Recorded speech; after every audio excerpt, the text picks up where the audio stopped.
Medical സയൻസിൽ പറയുന്നത് ഓരോ 7-ാം വർഷവും മനുഷ്യന്റെ ജീവകോശങ്ങൾ മരിച്ചുകൊണ്ടിരിക്കുന്നു. ഓരോ 7-ാം വർഷവും രക്തധമനികൾ, നാഡിഞരമ്പുകൾ, ജീവകോശങ്ങൾ പുതുക്കപ്പെടുന്നു. പാമ്പ് പടം പൊഴിക്കുന്ന പോലെ ദേഹത്ത് വരുന്ന ഒരു വലിയ മാറ്റം. തത്വചിന്തകന്മാർ പറയുന്നത് ഓരോ 10-ാം വർഷവും സ്വഭാവം മരിച്ചിട്ട് പുതിയ സ്വഭാവം ഉണ്ടാവും ഓരോ 10-ാം വർഷവും. അതുകൊണ്ടാണ് മനുഷ്യന്റെ ആയുസ്സിനെ 10 കാലങ്ങളായിട്ടാണ് തത്വചിന്തകന്മാർ മുറിക്കുന്നത്. അവർ പറയും കുളി 1, കളി 10, എന്ത് 20, മുറി 30, നെറി 40, വെറി 50, ചൊറി 60, തെറി 70, ചിരി 80, കുഴി 90. 10 കാലങ്ങൾ മനുഷ്യനുണ്ട്. കുളി 1. 1 വയസ്സ് മുതൽ 10 വയസ്സ് വരെ കുട്ടികൾക്ക് ഏറ്റവും ഇഷ്ടവും കുളിച്ചുകൊണ്ടിരിക്കുക. ഏത് വെള്ളം കിട്ടിയാലും കോരി കുടിക്കുക. കരക്ക വെള്ളം, കാടി വെള്ളം, കഞ്ഞിവെള്ളം, ടാപ്പിലെ വെള്ളം, ഓസിലെ വെള്ളം, ഓടയിലെ വെള്ളം, ഏത് വെള്ളം കിട്ടിയാലും കോരി കോരി കുടിക്കുക. വയറെ സോപ്പ് തേച്ച് പതയ്ക്കുക. സ്വർഗത്തിന്റെ മുന്നാസ്വാദനം ഭൂമിയിൽ വയറെ സോപ്പ് തേക്കുമ്പോഴാണ്. അതുകൊണ്ട് ഇന്ത്യയിൽ മൊത്തം സമാധാനം വേണോ, മധ്യപ്രദേശിൽ സ്വസ്ഥത വേണം എന്നാണ് പറയുക. മുതിർന്ന ആൾക്കാരും ഏറ്റവും ആസ്വദിക്കുന്നത് ഷവറിന് കീഴേ നിന്ന് തലയിൽ വെള്ളമൊഴിച്ച് വയറെ സോപ്പ് തേക്കുമ്പോഴാണ്. മൂളിപ്പാട്ടുകൾ മസ്ത് മസ്തിഹെ, മുസ്തഫ മുസ്തഫ, മന്മദ റാസ ഇവിടെ തിരുമ്പുമ്പോഴാണ്. ഇപ്പൊ കുളി 1. കളി 10. 10 വയസ്സായ പിന്നെ കളിക്കാനോട്ടോ കുടുകുടു, കുറ്റിപ്പന്ത്, ക്രിക്കറ്റ്, ഓരോരോ കളികൾക്കായിട്ട് ഓടും. കളി 10. കുളി 1, കളി 10, എന്ത് 20. 20 വയസ്സായോ എന്തിനേയും ചോദ്യം ചെയ്യും. എന്നാ പള്ളി, എന്നാ പട്ടക്കാര്, എന്നാ കുമ്പസാരവാ, എന്നാ കുർബാനയാ, എന്നാ പ്രാർത്ഥനയാ, എന്നാ ധ്യാനമാ, ചോദ്യം ചെയ്യും. നാട്ടിൽ ചില പള്ളികളിൽ ധ്യാനിപ്പിക്കാൻ ചെല്ലുമ്പോൾ ചെറുപ്പക്കാർ ആൺകുട്ടികൾ പള്ളിയുടെ പുറത്തോളം കരിങ്കേൽ ഇങ്ങനെ ഇരിക്കും. ഞാൻ വഴക്ക് പറയും, കയറിപ്പോടാകത്തോട്ട്. ഉള്ളവർ എൻ്റെ അച്ഛ വഴക്ക് പറയരുത്. പള്ളിക്കകത്ത് കയറി ചെന്നാൽ വികാരിയച്ഛൻ്റെ ഉണക്ക കുർബാന ഇവിടെ ഇരിക്കുകയാണെങ്കിൽ ജീവിക്കുന്ന കുർബാനകൾ നടന്നു പോകുന്ന കാണാം. ഞങ്ങൾ ഇങ്ങനെ കണ്ടുകൊണ്ടിരിക്കുകയാണ്. എന്ത് 20. കുളി 1, കളി 10, എന്ത് 20. മുറി 30. 30 വയസ്സായോ വെട്ടൊന്ന്, മുറി 2. ഞാനും എൻ്റെ ഭാര്യയും പറയും, ഞാനും എൻ്റെ ഭർത്താവും പറയും, ആരും ഞങ്ങളെ ഊട്ടാനും ഉടിപ്പിക്കാനും പഠിപ്പിക്കാനും നോക്കണ്ട. ഞങ്ങൾ പറയും കേട്ടോണ്ടാ മതി. മുറി 30. നെറി 40. നെറിവ്, നേരിനെ കുറിച്ചുള്ള അറിവ് 40-നും 50-നും ഇടയില്ല. ആ കാലത്ത് ദേഹത്തിന്റെ ഇളക്കം ഒന്ന് കുറയും, രക്തത്തിന്റെ തിളപ്പ് ഒന്നായും, ഭാര്യ ഭർത്താവിനെ ഒന്ന് ഇരുത്തും, ഭർത്താവ് ഭാര്യയെ ഒന്ന് അമക്കും, മക്കൾ മാതാപിതാക്കളെ ഒന്ന് ഒതുക്കും. ഇത് 40-കളിലാണ്. ഈ സമയത്ത് നെറി 40, വെറി 50, വെറിവ് വിവരം വെക്കുന്നത് 50 വയസ്സാകുമ്പോഴാണ്. 50 വയസ്സാകുമ്പോൾ ദൈവമേ ആയുസിന്റെ പകുതി കഴിഞ്ഞു, ഇത്രയും കാലമില്ലല്ലോ, ഉള്ള കാലം മര്യാദയ്ക്ക് ജീവിച്ചേക്കാം, ഒരു വീണ്ടും വിചാരം. വെറി 50, ചൊറി 60. 60 കഴിയുമ്പോഴാണ് കാരണവന്മാർ മക്കളോടും മക്കളുടെ മക്കളോടും ഒരാവശ്യമില്ലാതെ വെറുതെ ചൊറിഞ്ഞ വർത്താനം പറയാൻ തുടങ്ങുന്നത് 60-കളിലാണ്. ചൊറി 60. തെറി 70. 70 ആകുമ്പോൾ കുഞ്ഞുനാളിൽ മറഞ്ഞു കിടക്കുന്ന കുഞ്ഞു കുഞ്ഞു തെറി നാക്കെ തേടി വരും. കട്ടിയുള്ളതല്ല, മയത്തിൽ കോപ്പ്, കിഴങ്ങ്, മാട, കോട, കോട, പാട, ഇത് കൂടി വാക്കുകൾ. തെറി 70. ചിരി 80. 80 വയസ്സായാലും ഇനി നമ്മൾ പറഞ്ഞാലും കേൾക്കാൻ പോകുന്നില്ല. എല്ലാം കാണുക, കുത്തിയിരിക്കുക, ചിരിക്കുക, പിന്നെ ചെന്ന് മര്യാദയ്ക്ക് കിടക്കുക. ചിരി 80. കുഴി 90. 90 വയസ്സായ പിന്നെ മരണത്തെക്കുറിച്ചുള്ള ഓർമ്മകളാണ്. ഇതനുസരിച്ച് പാട്ടും മാറും. 10 വയസ്സ് വരെ പാടും കുഞ്ഞു മനസ്സിൻ നൊമ്പരങ്ങൾ ഒപ്പിയെടുക്കാൻ വന്നവനെ. 20 ആയാലോ അനുരാഗവിലോചിതരായി. ഒരു 80 കഴിഞ്ഞാലോ ഇന്നലെയുള്ളോരിന്ന് വിടില്ല, ഇനി വഴിയില്ല. ഇതാണ് മനുഷ്യന്റെ ആയുസ്. 10 കാലങ്ങളോട് മനുഷ്യൻ തിരിഞ്ഞും മറിഞ്ഞും കടന്നു പോകുന്നു. പക്ഷെ ഇതിനപ്പുറത്തൊരു ജീവിതം നമ്മുടെ ഉറപ്പതാണ്. ഇവിടെ കൊണ്ടും തീരുകയില്ല, അപ്പുറത്തേക്കൊരു ജീവിതമുണ്ട്. ഇതാണ് നമ്മളെ ബലപ്പെടുത്തുക എന്ന് പറയുക. നമ്മുടെയൊക്കെ സാധാരണ ജീവിതത്തിൽ നിങ്ങളും ഞാനും ഒക്കെ ഏതെല്ലാം കാര്യങ്ങളിൽ കണ്ണടച്ച് വെറുതെ വിശ്വസിക്കുന്നവരാ. ഒരു വണ്ടിയിൽ യാത്ര ചെയ്യണമെങ്കിൽ ഡ്രൈവറെ വിശ്വസിക്കണം. അറ്റാക്ക് വന്ന് മരിക്കാൻ സാധ്യതയുള്ള ഡ്രൈവറാണ് സ്റ്റിയറിംഗും പിടിച്ചുകൊണ്ടിരിക്കുക, എങ്കിലും വിശ്വസിക്കുന്നു. അബദ്ധമൊന്നും പറ്റിയേല. അങ്ങനെ വിശ്വസിച്ചാലേ വണ്ടിക്കകത്തിരുന്ന് ഉറങ്ങാൻ പറ്റൂ. കുത്തിവെക്കാൻ പറ്റുന്ന നേഴ്സിനെ വിശ്വസിക്കണം. എന്നാ ധൈര്യത്തിലാണ് കിടന്നു കൊടുക്കുക. കുപ്പി, കൊളുത്ത്, കുറ്റി, കുഴല്, സൂചി അടിപൊളി വരും.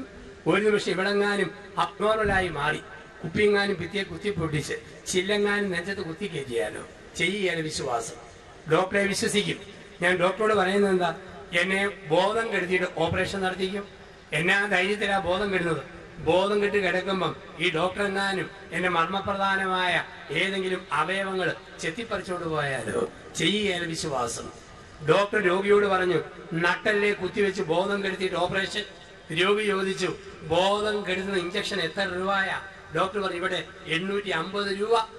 പൊന്നു ഡോക്ടറെ, 50 രൂപയ്ക്കുള്ള ബോധം പോലും ഇല്ല, അത് കെടുത്താനായിട്ട് 850 രൂപ മേടിക്കുന്നത് എന്തോ ഒരു അന്യായമാണ്. ഡോക്ടറെ വിശ്വസിക്കും, നേഴ്സിനെ വിശ്വസിക്കും, കാലാവസ്ഥയെ വിശ്വസിക്കും. മഴ പെയ്യുമ്പോൾ മനുഷ്യൻ കൃഷി ഇറക്കാൻ പോകും, ഇനിയും മഴ കിട്ടും, ഒരു വിശ്വാസം. ഭാര്യാഭർത്തൃ ബന്ധം എന്തൊരു വിശ്വാസമാ. അരിശം വരുന്ന കെട്ടിയവൻ ഭാര്യയോട് പറയുക, മുതുപിശാചെ, നിന്റെ അടിവേര് നോക്കി ഞാൻ ചവിട്ട് വെച്ച് തരും. ഭാര്യ, ആഹാ, താൻ എനിക്ക് ചവിട്ടി ഞാൻ രാത്രി കഞ്ഞിക്കത് പുരുടാൻ കലക്കി തരും. എന്നാലും രാത്രി 9 മണിക്ക് ചൂട് കഞ്ഞി, ചെറുപയർ തോരൻ, തേങ്ങാച്ചൂട് ചമ്മന്തി നികന്ന പാത്രത്തിൽ അവൾ നിരത്തി വിളമ്പുമ്പോൾ അവൻ സ്പൂൺ കൊണ്ട് അള്ളി കിള്ളി മാന്തി ഞൊട്ടിഞ്ഞൊണഞ്ഞ് മൊത്തം വെട്ടി വിഴുങ്ങും. ഓരോ സ്പൂൺ കഞ്ഞിയും കോരി കോരി കുടിക്കുമ്പോൾ അവൻ ഞൊണഞ്ഞ് നോക്കുമോ, ഇവിടെ പുരുടാനുണ്ടോ, അപ്പുറത്ത് പുരുടാനുണ്ടോ, മറ്റേ അടുത്ത് പുരുടാനുണ്ടോ. പറഞ്ഞാലും കലക്കി കൊടുക്കുകയില്ല. അവിടെ അവന് വിശ്വാസം. ഒറ്റ ചവിട്ടെന്ന് പറഞ്ഞാൽ അവനെ വട്ടം കെട്ടിപ്പിടിച്ച് പുതപ്പിന് കീഴെ ഇട്ടാ പോലെ ചുരുണ്ട് കിടന്ന് അവൾ ഉറങ്ങും. അലാം വെച്ച് എഴുന്നേൽക്കൂ, ചേട്ടൻ 10:40 ചവിട്ടുവോ, 10:50 ചവിട്ടുവോ, 11:10 ചവിട്ടുവോ. പറഞ്ഞാലും ചവിട്ടുകാർ വിശ്വാസം. അല്പം പച്ചയായിട്ട് പറഞ്ഞാൽ സ്വന്തം അപ്പൻ ആരാന്നുള്ളത് പോലും ഒരു വിശ്വാസമല്ലേ. അമ്മ പറഞ്ഞു, മോളെ മോൻ ഇതാണ് ചാച്ചൻ, അപ്പാന്ന് വിളിച്ചു. നമ്മൾ ആരെങ്കിലും പറഞ്ഞു, അമ്മ ഡൗട്ടുണ്ട്, ബ്ലഡ് ടെസ്റ്റ് നടത്തിയിട്ട് വിളിക്കാം. ജനിച്ചപ്പം മുതൽ നമ്മൾ വിശ്വസിച്ച് തുടങ്ങിയതാ. വിമാനയാത്ര എന്ന് പറഞ്ഞാൽ എന്തൊരു വിശ്വാസമാണ്. വിമാനത്തിൽ കയറുന്നതിനെ മരിക്കാനുള്ള പോക്കാണ്. കാരണം ഇത് ഭൂമി വിട്ടുള്ള കളിയാണല്ലോ ഇതിന്റെ പോക്കെന്ന് പറയുക. ഏകകോശത്തിന് പോലും ഉറപ്പല്ല ഈ സാധനം താഴെ ഇറങ്ങുമെന്ന്. കാരണം കയറി ഇരിക്കുമ്പോൾ അവള് കാണിക്കുന്ന ചില ഗോഷ്ഠികളുണ്ട്. വല്ലതും പറ്റി എതിരെയൊക്കെ ചാടിപ്പോക്കണമെന്നാണ് അവൾ ആദ്യം കാണിക്കുന്ന ആംഗ്യം. അവക്കോ തരത്തിൽ ഈ പണ്ടാര ഭൂമിയിൽ ഇറങ്ങുവോ ഇല്ലയോ എന്നുള്ളത്. പിന്നെ പറയുന്നത് 37 അടി പൊക്കത്തിൽ വിമാനം പറക്കുമ്പം ശ്വാസം കിട്ടാതെ വന്നാൽ ഭൂമി ഇറങ്ങുന്ന ഓക്സിജന്റെ സഞ്ചി എങ്ങനെ വായിൽ കുത്തിക്കയറ്റണം. ഞാനത് നോക്കത്തേയില്ല. ഇത്രയും പൊക്കത്തുള്ള വിമാനം പറക്കുമ്പം ഇതെങ്ങാനും തകർന്നാൽ പിന്നെ ഓക്സിജൻ തപ്പാൻ എവിടാ സമയിരിക്കുന്നത്. ഒരിക്കൽ ഞാനിങ്ങനെ പ്ലെയിനിൽ പോകുമ്പോൾ എന്റെ അടുത്തിരുന്ന ചേട്ടൻ ചോദിച്ചു, ഇത് അച്ഛന്റെ ആദ്യത്തെ യാത്രയായിരുന്നു? കാരണം എന്റെ പെരുമാറ്റം ഒട്ടും നോർമലല്ലെന്ന് ചേട്ടനെ കണ്ടപ്പോൾ തോന്നി. ഞാൻ പറഞ്ഞു, പൊന്നു ചേട്ടാ, ഈ സാധനം താഴെ ഇറങ്ങുകയാണെ പറയാം, ഇത് ആദ്യത്തെ യാത്രയാണോ അതോ ഒടുക്കത്തെ യാത്രയാണോ. എല്ലാം ഒരു വിശ്വാസം. അതല്ലേ കല്യാൺ ജോലിക്കാരന്റെ പരസ്യം. അമ്മാമ്മ അപ്പാപ്പനെ കെട്ടിപ്പിടിച്ചും മഞ്ജു വാര്യർ അമിതാഭ് ബച്ചനെ നോക്കി മലന്ന് കിടന്നും പറയുന്ന വാക്കെന്താ? ഒരു വിശ്വാസം, അതല്ലേ എല്ലാം. ഒരു വിശ്വാസം, അതല്ലേ എല്ലാം. കല്യാണം കഴിച്ചവരുടെയും കഴിക്കാൻ പോകുന്നവരുടെയും വിശ്വാസം എങ്ങനെയായിരിക്കണം? ആലൂക്കാസിന്റെ സ്വർണം പോലെ, 22 കാരറ്റ് തനിമ, അല്ലെ ജോസ്കോ ജുവലറി പോലെ കാലം തെളിയിച്ച കരുത്ത്, അല്ലെ ഭീമ പോലെ കലപ്പില്ലാത്ത കനവും. കല്യാണം കഴിക്കുന്നവരുടെ വിശ്വാസം ഒരിക്കലും അറ്റ്ലസ് ജുവലറി പോലെ ആകരുത്. ജനകോടികളുടെ വിശ്വസ്ത സ്ഥാപനമായിട്ട് കെട്ടാൻ പോയി കരുത്, കെട്ടിച്ചേക്കരുത്. ഒരു കെട്ടിയവനോട് മാത്രം വിശ്വസത, ഒരു ഭാര്യയോട് മാത്രം വിശ്വസത. ഒരു വിശ്വാസം, അതല്ലേ എല്ലാം. അങ്ങനെയെങ്കിൽ ഈ വിശ്വാസത്തിന്റെ ഒരു ചരിത്രം ലോകത്തിൽ നമ്മൾ കണ്ടെത്തും. വേദപുസ്തകത്തിലെ താളുകളിൽ അനശ്വരമായി കോറിയിട്ട വിശ്വാസത്തിന്റെ ഒരു വലിയ ചരിത്രം. അതിലേക്ക് നിങ്ങളുടെ ശ്രദ്ധയെ സ്നേഹപൂർവ്വം ക്ഷണിക്കുന്നു. ഈ ചരിത്രം ആരംഭിക്കുന്നത് BC 1850. ഓർക്കുക, ബൈബിളിൽ ചരിത്രം തുടങ്ങുന്നത് ഉൽപ്പത്തി 12 മുതലാണ്. ഉൽപ്പത്തി 11 വരെ ലോകത്തിന്റെ ചരിത്രമല്ല, അത് അസീരിയൻ മെസൊപ്പൊട്ടോമിയൻ മിത്തുകളാണ്. 12-ാം അധ്യായം മുതൽ ചരിത്രമാണ്. അത് അബ്രഹാമിന്റെ വിളിയാണ്. ആരംഭിക്കുന്ന BC 1850.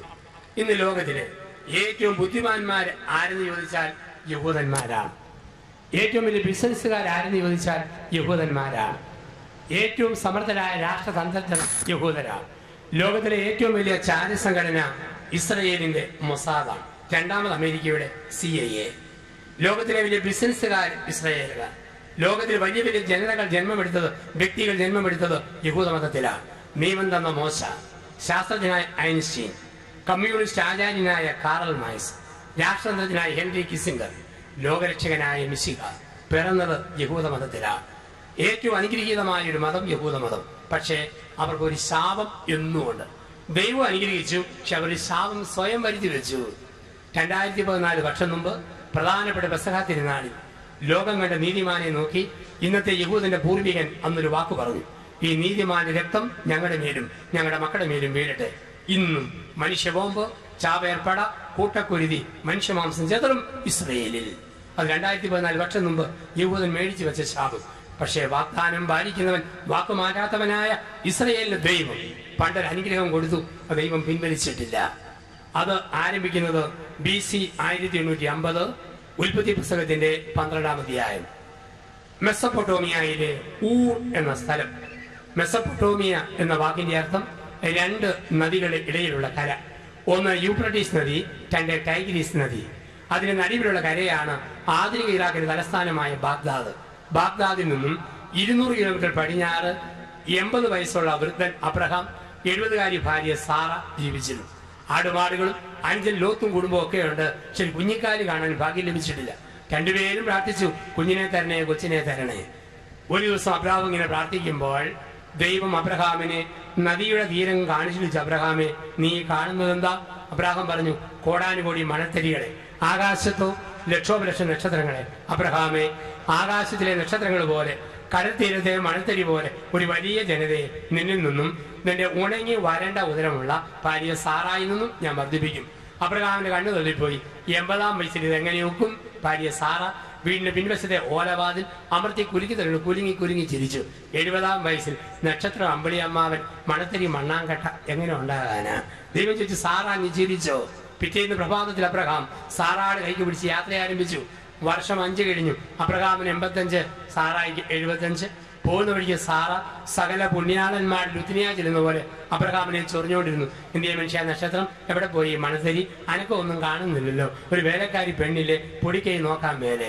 സാറാട് ഉത്തരവർദ്ധിച്ചു. അബ്രഹാം ദാസിയെ പ്രാപിച്ചു. 9-ാം മാസം 9-ാം ദിവസം ആഗാർ മിടുക്കനായ ആൺകുഞ്ഞിനെ പ്രസവിച്ചു. അവർ അവന് പേരിട്ടു ഇസ്ഹാഖ്. ഇസ്മായേൽ എന്ന വാക്കിന്റെ അർത്ഥം ദൈവം നിലവിളി കേട്ടു, ദൈവം കണ്ണുനീര് കണ്ടു. ഇസ്മായേൽ. അവൻ വളർന്നു വന്നു. അപ്പനുമിക്കും വെള്ളം കോരി കൊടുക്കുന്ന പരുവം. ദൈവത്തിന്റെ കൽപ്പന, ദാസിയിൽ പിറന്നതിനെ ഉപേക്ഷിച്ചിട്ട് വൃദ്ധയായ ഭാര്യ സാറാടെ കൈക്ക് പിടിച്ച് യാത്ര പോകണം. അബ്രഹാം ചോദിച്ചു കാണും, ദൈവമേ, എന്തേരെ കഷ്ടപ്പെട്ട് ഒപ്പിച്ചെടുത്തതാ ഇങ്ങനെ ഒരെണ്ണത്തെ ഇട്ടിട്ട് വരെ എങ്ങനെയാ നക്ഷത്രം മണത്തരി? ഒന്നും ശങ്കിച്ചില്ല. യാത്ര പുറപ്പെട്ടു. സാറാടെ കൈക്ക് പിടിച്ചോണ്ട് ബൈബിൾ പറയുന്നു, അബ്രഹാമിന് 100, സാറായിക്ക് 90. എല്ലാ പ്രതീക്ഷയും അസ്തമിച്ചു. ഒരു കുഞ്ഞുണ്ടാകുകയല്ലോ എന്നൊക്കെ അബ്രാഹം ദുഃഖത്തോടെ ഇരിക്കുമ്പോൾ വീടിന്റെ പിന്നാമ്പുറത്ത് നിന്നൊരു ശബ്ദം. അബ്രാഹം നോക്കുമ്പം മിസ്സിസ് അബ്രാഹം കുത്തിയിരുന്ന് ഓക്കാനിക്കുന്നു. വാളം പൊടി കടിച്ചു തിന്നുന്നു, പുളിയമ്മാങ്ങ ചവച്ചു നുണയുന്നു. എല്ലാ പ്രതീക്ഷയും അസ്തമിച്ച ആ സമയത്ത് സാറ ഒരു കുഞ്ഞിന്റെ അമ്മയാകും. അബ്രാഹം ഓടിച്ചെന്ന് തല തൂത്തു കൊടുത്തു, പുറം തടവി കൊടുത്തു, മുതുകു തലോടി കൊടുത്തു. എല്ലാ പ്രതീക്ഷ അസ്തമിച്ച 100-ൽ അബ്രഹാമിന് മോൻ ജനിച്ചു. അവർ അവന് പേരിട്ടു ഇസഹാക്ക്. ഇസഹാക്ക് എന്ന വാക്കിന്റെ അർത്ഥം അവൻ ചിരിക്കുന്നു, ചിരിപ്പിക്കുന്നു. തന്നെയുമല്ല, പല്ലില്ലാത്ത മോണകാടി ഇസഹാക്ക് അപ്പനെ അമ്മയും നോക്കി ചിരിച്ചപ്പോൾ അതേ ഷേപ്പുള്ള മോണ പൂർവാധിശക്തിയോട് തിരിച്ചു കാട്ടി അവനും ചിരിച്ചു. അങ്ങനെ ചിരിയുടെ രാത്തിരി പൂത്തിരി മത്താപ്പ് കത്തുമ്പം ദൈവത്തിന്റെ കൽപ്പന, ഇസഹാക്കിനെയും കൂട്ടിക്കൊണ്ട് മോറിയ മലയിലേക്ക് പോവുക. ചെന്നു ബലിപീഠം ഒരുക്കി കൈകാലുകൾ ബന്ധിച്ചു, തേച്ച് മൂർച്ച വെച്ച് കത്തിയെടുത്ത് പുത്രന്റെ കഴുത്തിന് നേരെ ഊങ്ങി. പെട്ടെന്ന് ദൂതന്റെ ശബ്ദം, കുട്ടിയുടെ മേൽ കത്തി വയ്ക്കരുത്, ബലി സ്വീകരിച്ചിരിക്കുന്നു. അബ്രഹാം നോക്കുമ്പോൾ ആട് പിടിച്ചു ബലി അർപ്പിച്ചു, ഇറങ്ങിപ്പോകുന്നു. ഇതാണ് അബ്രഹാമിന്റെ ചരിത്രം. ഉൽപ്പത്തി 12 മുതൽ 21 വരെ മനോഹരമായി വ്യാഖ്യാനിച്ചിരിക്കുക.